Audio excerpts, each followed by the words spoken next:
everybody, this is your science teacher, John Walker, and today, or this morning, we're going to be talking about density. And density, let me describe it for you, and we're going to be working on density of a liquid, density of a rectangular solid, and the density of an irregular solid. And so, density of a liquid, so we're going to measure what the density of water is. But density is an important concept because it measures the amount of mass. Sometimes we use the term weight, although that's not correct in science, because weight is the pull of gravity on an object. But we're going to measure what the mass is per unit of volume, as you can see right there. So density is the mass, and we're going to be doing it in grams per unit of volume. In this case, because we're going to be measuring water, we're going to be doing it in milliliters. And ml stands for milliliters. And G stands for grams. Okay, so we're going to do density of a liquid, density of a rectangular solid, okay, a rectangular solid, and we're going to be using my iPad to do that.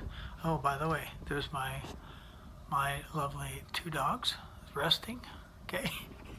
And we're going to measure the density of that iPad, and then we're going to measure the density of this rock.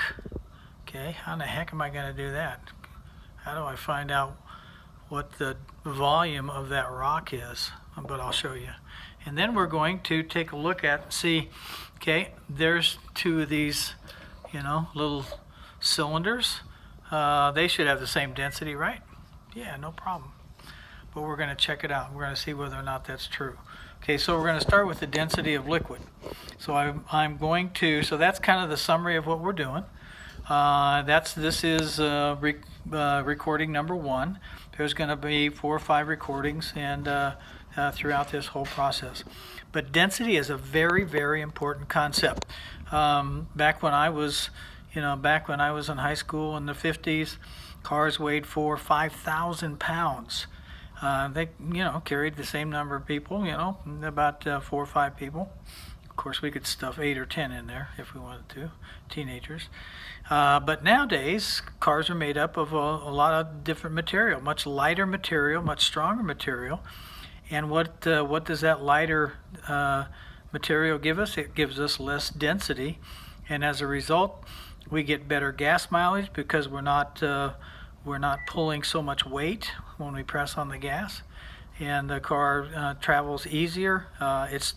It lasts longer, and also you have the brakes last more because when you're stopping, you're not stopping as much of a mass of an object, isn't it? So anyway, there's a whole lot of stuff. And can you think of airplanes? Airplanes being made of all of iron? Well, that doesn't happen, right? So it's made of lighter material, less dense material. So density is a very important concept. So this is video number 1, and we're going to come back, and I'm going to get some water into this graduated cylinder. We're going to fill that up with 100 milliliters of water, and then I'm going to show you, what the mass of water is, mass, and also its density. Okay, be right back to you.